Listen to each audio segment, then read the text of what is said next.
صلاة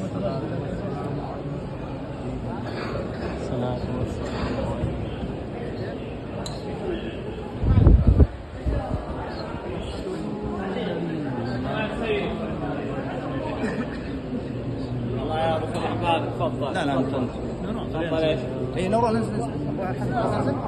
ये 5 किलो को जरा फोकस कर احنا افراد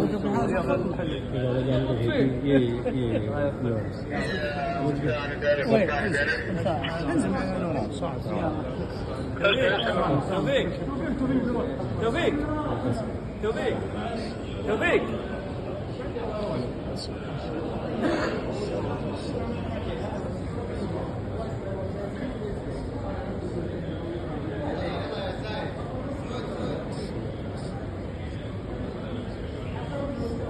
هذا يبغى في بالك